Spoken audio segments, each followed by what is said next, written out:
খনঘরের C programming Bangla টিউটোরিয়ালে আপনাদের স্বাগতম। আজকে আমরা শিখব হেডার ফাইল কি, প্রিপ্রসেসর ডিরেক্টিভস কি এবং লাইব্রেরি ফাংশন কি।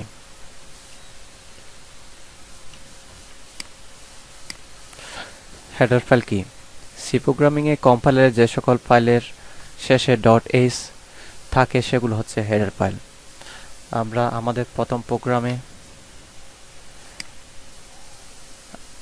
stdio.h নামে একটা হেডার ইনক্লুড করে নিয়েছিলাম, তাহলে stdio.h এটা একটা হেডার,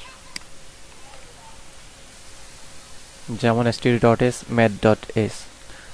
প্রিপ্রসেসর ডিরেক্টিভস, সি প্রোগ্রামিংয়ে যে সকল স্টেটমেন্ট আমরা হ্যাশ দিয়ে শুরু করি এগুলো হচ্ছে প্রিপ্রসেসর ডিরেক্টিভস।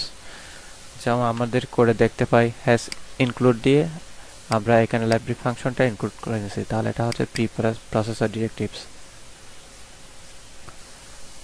যেমন হ্যাশ ইনক্লুড stdio.h।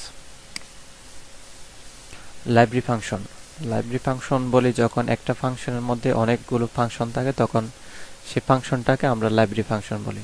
যেমন একটা লাইব্রেরির মধ্যে একসাথে অনেকগুলো বই থাকে সেরকম। যেমন stdio.h এই হেডারটি ইউজ করলে আমরা এই সব ফাংশনগুলো একসাথে ইউজ করতে পারবো। scanf ইউজ করি আমরা কোনো কিছু ইনপুট নেওয়ার জন্য, কিবোর্ড হতে যে কোনো ধরনের ইনপুট দেওয়ার জন্য আমরা scanf ইউজ করি।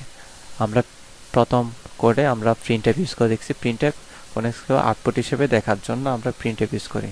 যেমন আমাদের এই প্রোগ্রামে আমরা printf ইউজ করছি, আর printf যদি ইউজ করতে চাই তাহলে আমাদের অবশ্যই আগে stdio.h হেডারে এটা ইনক্লুড করে নিতে হবে। যদি আমরা এই হেডারটা ইনক্লুড না করে তাহলে বিল্ড করলে অবশ্যই এখানে একটা এরর শো করবে। অবশ্যই যদি আমরা এটা আগে থেকে এইটা ইনক্লুড করে নিই তখন আমরা printf, scanf এই ফাংশনগুলো ইউজ করতে পারবো। printf এর কাজ কোনো কিছু শুধু আউটপুট হিসেবে শো করার জন্য। আমরা যদি এটা দিই